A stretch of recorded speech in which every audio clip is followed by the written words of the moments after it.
Bonjour et bienvenue sur la baguette maths et magique, le lieu où on donne à votre enfant le pouvoir de briller en mathématiques.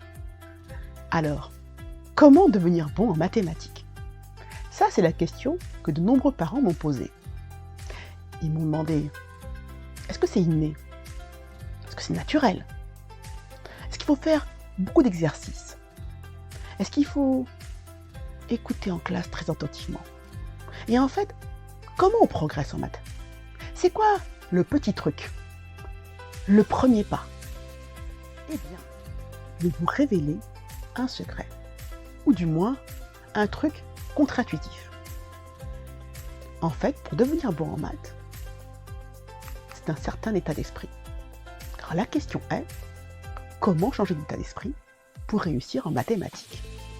Eh bien, suivez-moi. Alors laissez-moi vous parler de Kevin. Kevin, il est en 6e. Pour lui, les maths sont sa bête noire. Chaque nouvelle leçon le stresse. Dans la classe, il entend les murmures des autres élèves qui semblent eux tout comprendre. Même le grincement de la craie sur le tableau lui donne des frissons. Oui, Kevin, décidément, pense réellement qu'il est archi nul en mathématiques. Et puis d'ailleurs, vous savez quoi? Même son professeur de mathématiques, M. Daubert, voit qu'il travaille très dur, mais il n'arrive pas à grand-chose. Alors un jour, M. Daubert lui rend un devoir en classe. Il regarde sa copie, il regarde Kevin, il croise le regard de Kevin, et Kevin tout de suite pense « ça va être sa fête ». Et en fait, M. Daubert prend une voix rassurante et calme et lui dit ceci. « Kevin, écoute, c'est un peu mieux. T'as fait beaucoup d'erreurs, mais tu vas voir que les erreurs que tu as faites, elles tournent autour du même problème. Et en fait, elles montrent bien exactement ce que tu dois travailler. » Waouh! Et soudain, Kevin a un déclic. Et oui, il a toujours pensé qu'il était absolument nul en maths.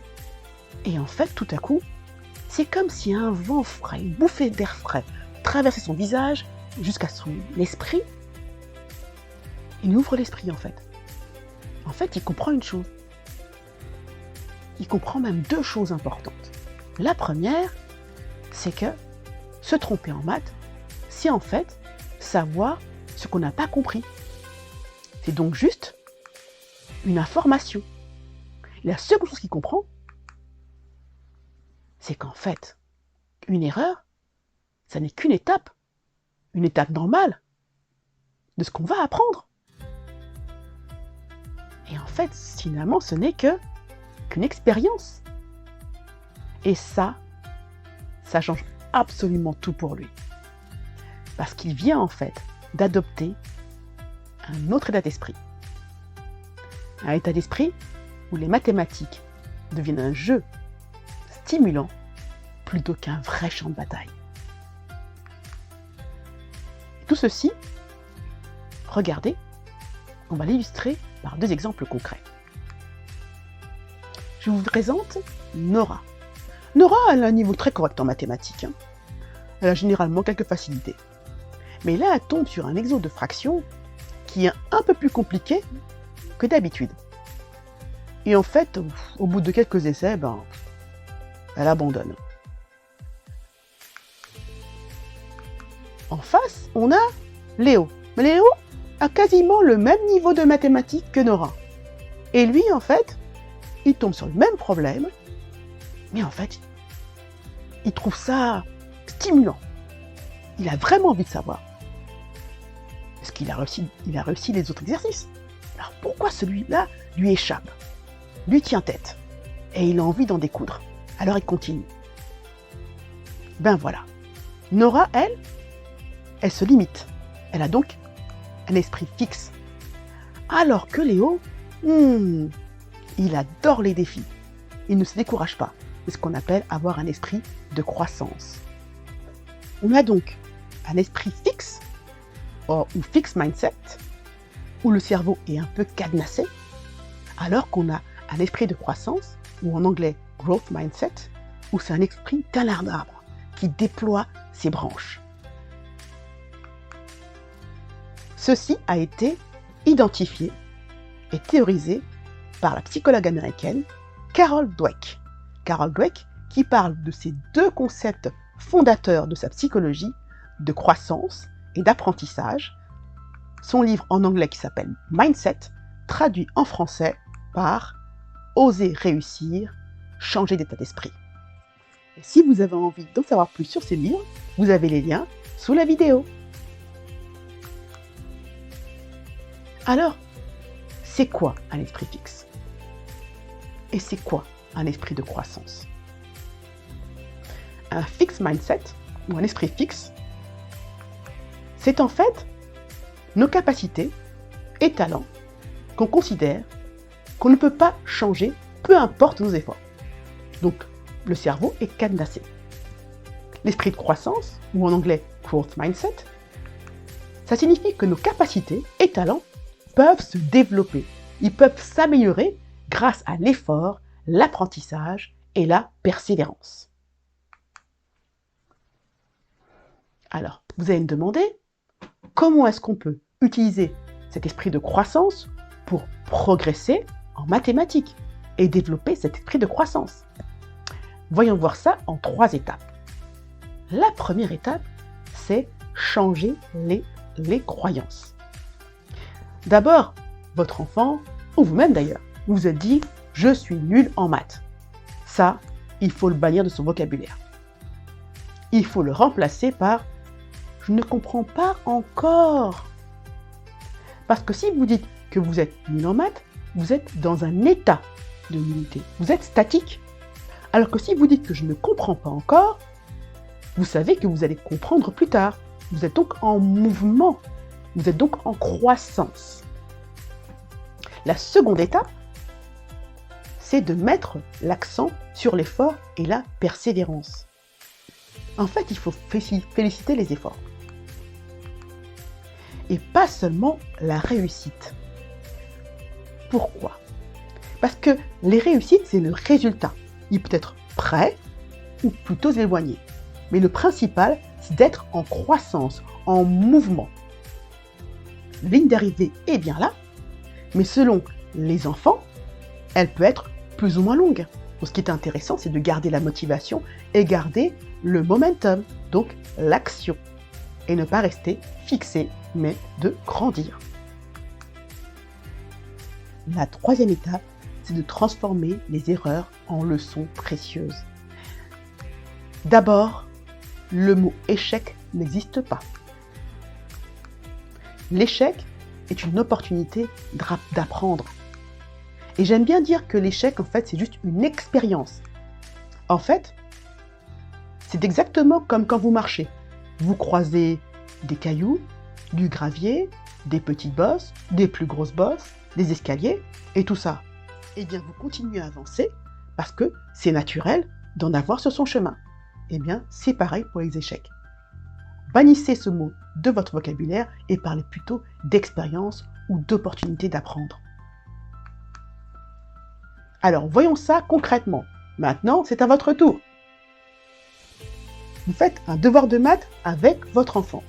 Par exemple, sur les fractions. Première étape, c'est tout à fait changer les croyances. Alors, quand il vous dit « Oh, je suis nul en maths, j'y comprends rien », vous répondez quoi? Voilà. Non, tu ne comprends pas encore. Mais on est en mouvement de comprendre. On est donc dans un esprit de croissance. Excellent. Parce que vous avez bien compris, il faut lui expliquer que comprendre, ça prend du temps et de l'effort. Il faut donc persévérer, car tout le monde peut y arriver. Alors avant de commencer, vous lui dites « Allez mon grand, ce problème est un défi. D'accord? On va tomber sur des erreurs, mais ça sera une opportunité d'apprendre et d'avancer. » La seconde étape,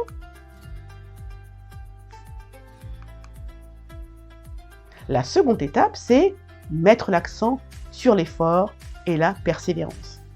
Parce que franchement, il va se tromper. Alors vous allez essayer plusieurs différentes méthodes. Et à chacun de ces efforts, vous allez l'encourager, que ce soit juste ou non, hein, que la réponse soit juste ou non. Par exemple, vous pouvez lui dire « Mais bravo !» Bon alors, on a essayé de cette méthode, on a quand même bien essayé de cette méthode, on a compris un peu comment ça fonctionne, on n'est pas encore arrivé, mais on va continuer à chercher. Parce qu'en fait, moi ce que j'aime dire, c'est que les mathématiques, c'est une science où l'on cherche. C'est la science de la recherche. C'est pas la science de la trouvaille. C'est avant tout un exercice du cerveau pour chercher. Et il y a des milliards de méthodes pour arriver au résultat. Donc, on ne se décourage pas et on continue. Et ensuite, ce que vous pouvez me dire, vous pouvez souligner l'importance de l'effort. On est dans une science de recherche, activité de recherche. Donc, vous pouvez lui dire simplement que tu peux être fier de toi, ma grande. Parce que tu as persévéré et tu as essayé plusieurs solutions. Et ça, je vous dis, ça forge un esprit, pas seulement un esprit mathématique, mais un esprit de persévérance et qui va lui servir absolument toute sa vie. Et maintenant, la troisième étape, qui va être transformer les erreurs en leçons précieuses. Je pense que là, on arrive absolument au bout de cette méthodologie.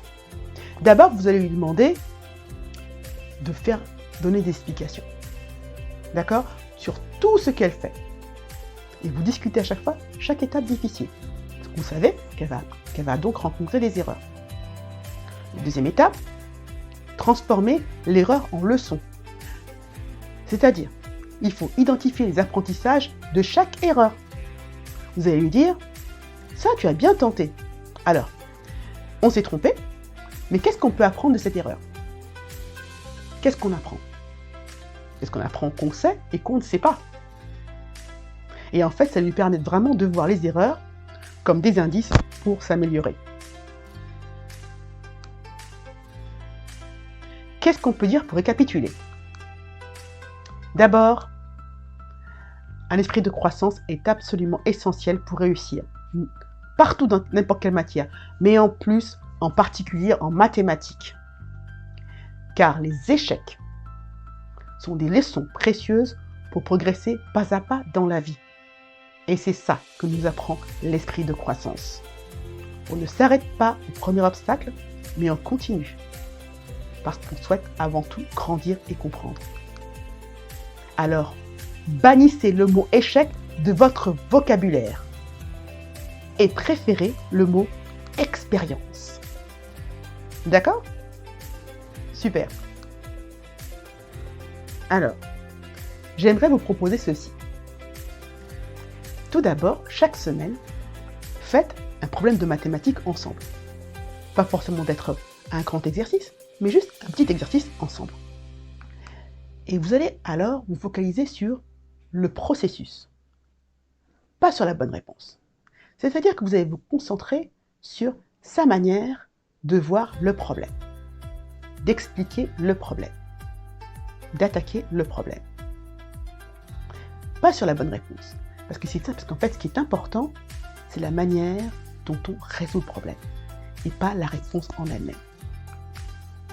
Et puis, à chacun de ces pas, vous allez l'encourager.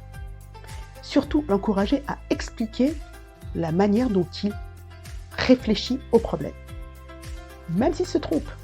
Que vous allez voir, souvent, le fait même d'expliquer, il va même corriger et se rendre compte que, en fait, je pense que je me trompe.